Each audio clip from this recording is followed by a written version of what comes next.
আলু আর গাজরটা একটু সতে করে নেব।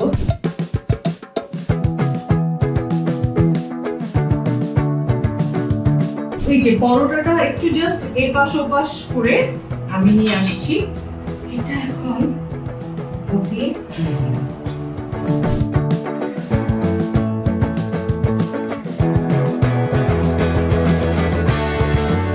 টমেটোটা দেওয়ার সময় একটু গুছিয়ে দেবেন।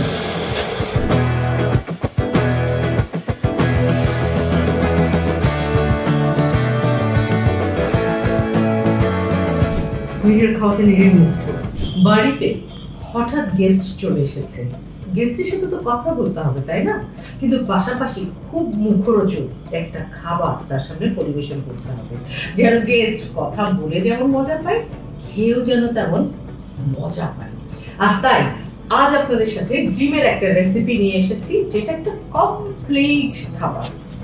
একটা খাবারে গেস্ট খুশি, সাথে থাকবে একটা পরোটা বা রুটি, যেটা আপনারা বাসায় বানাবেন অথবা ফ্রোজেন কোনো রুটি বা পরোটা দিয়ে বানিয়ে ফেলবেন। আপাতত ওটা ফ্রিজে আছে, পরে যখন আমি বের করবো তখন অবশ্যই আপনারা দেখবেন।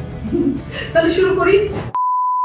এটা বানাতে গেলে মাস্ট মাস্ট মাস্ট ডিম, একটা দুটো তিনটে পরিমাণের উপরে ডিপেন্ড করবে। আলু দিচ্ছি আমি, অ্যাড করছি গাজর, টমেটো আর পেঁয়াজ পাতা।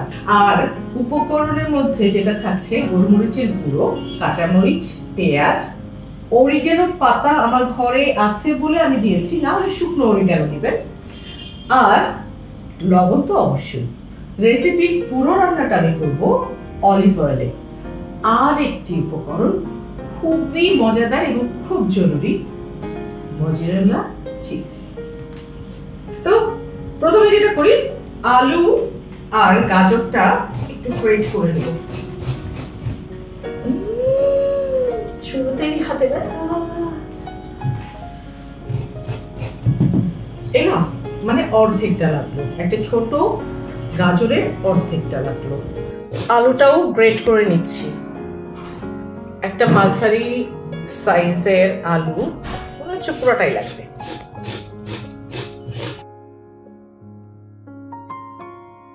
আলু আর গাজরটা একটু সতে করে নেব, তার আগে আলুটা একটু পানিতে দিয়ে দেবো, কিন্তু গাজরটা দিয়ে দেবো। আমি ব্যবহার করছি অলিভ অয়েল, হাফ চা চামচের মতো দিয়ে দিলাম।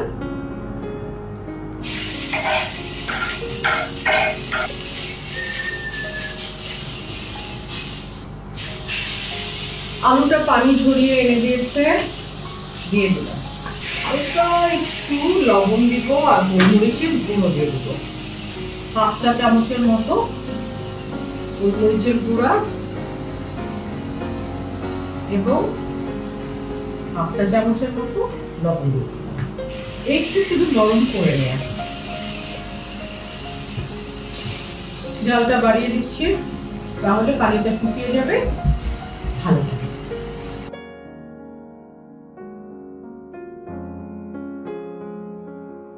এটা শেষ, নরম হয়ে গেছে। আমি একটু গরমে রেখেছি, চুলো বন্ধ। এখন ডিমটা ফাটিয়ে নেব। একটু লবণ আর একটু গোলমরিচের গুঁড়ো,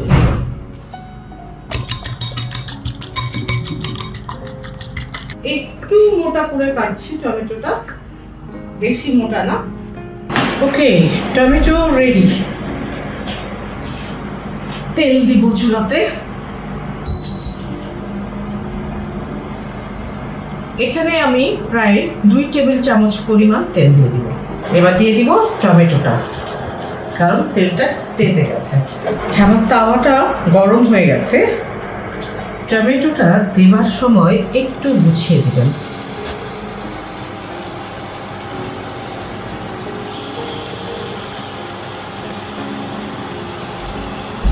এবার এই টমেটোটা আমি যেটা করব, হালকাভাবে উল্টে নিব।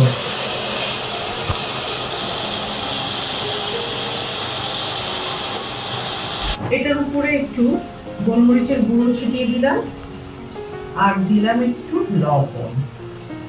ডিমটা এখন দিয়ে দিব, কারণ এটা নরম হয়ে গেছে।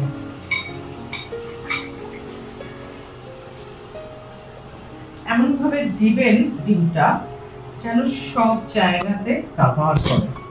এটা আমি ঢেকে দিব একটু শক্ত হওয়ার জন্য, তার আগে আমি হাত দিয়ে দিচ্ছি, কারণ গুছিয়ে দিতে পারবো তাহলে। আলু, গাজর এভাবে ছিটিয়ে দেবো সুন্দর করে। এর উপরে দিব ঝটপট কাঁচামরিচ, একটু মিহি করে কাটা কাঁচামরিচ। অরিগানোর পাতাটা একদম কুচি কুচি করে দিচ্ছি, এটা দিয়ে দিব উপর দিয়ে। এরপরে একটু পেঁয়াজ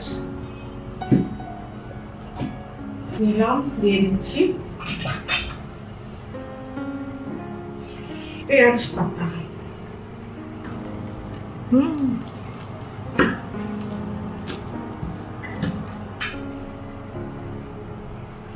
প্রত্যেকটা জিনিস একটু ছড়ানো থাকবে, তাহলে ঝামেলা হবে। এখন ঝটপট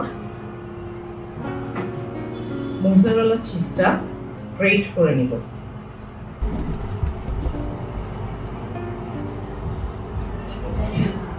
এই যে পরোটাটা একটু জাস্ট এপাশ ওপাশ করে আমি নিয়ে আসছি, এটা এখন উপর দিয়ে একটা পরোটা দিয়ে দেখলাম আমার একটা পরোটাতে হবে না, তাই আমি দুটো পরোটা দিচ্ছি, আর চিজটাও আরেকটু নিয়ে নিচ্ছি যেহেতু দুটো পরোটা। এখন যেটা করব, এটা খুব সাবধানে এইভাবে আগে নামিয়ে নিব। এরপর আবার চুলাটা দিচ্ছি, একটু তেল দিব,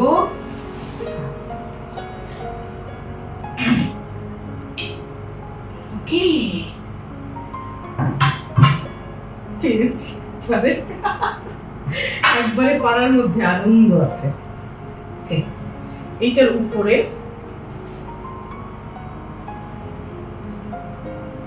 চিজটা সুন্দর মতো দিয়ে দিলাম চিজটা। এরপরে শুধু তো চিজ দিলে হবে না, একটু গোলমরিচের আর দিব মরিচ। আমি প্রথমে যে দুইটা মরিচ নিয়েছিলাম সেটাই কিন্তু এখনো পর্যন্ত কাজ করছি, তখন অর্ধেক দিয়েছিলাম, এখন দিলাম বাকি অর্ধেক। আসলে আমরা তো একটু মরিচ খাওয়া বাঙালি, মরিচটা দিলে ভালো লাগে। খুব সাবধানে আমি এখন যেটা করবো, ফোল্ড করব। চুলাটা বন্ধ করে দিলাম, হয়ে গেছে আমার। প্লেটটা ক্লিন করে নিব।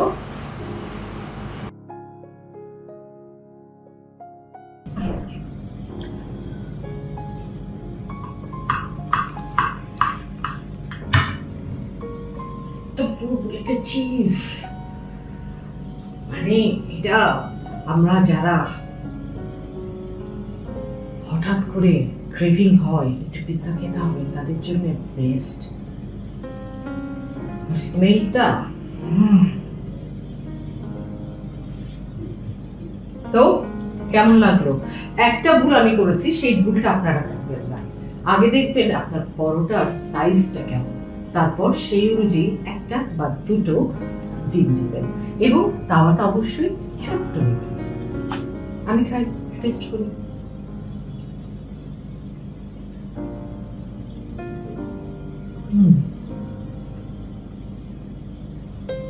নিজের খাওয়াতে নিজের মুগ্ধ, সাথে যদি একটু ধনিয়া পাতার চাটনি নেওয়া যায় তাহলে আর কোনো কথাই নেই।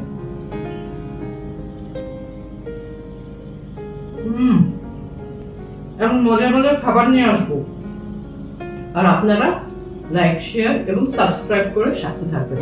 শেষ করে গরম গরম খেতে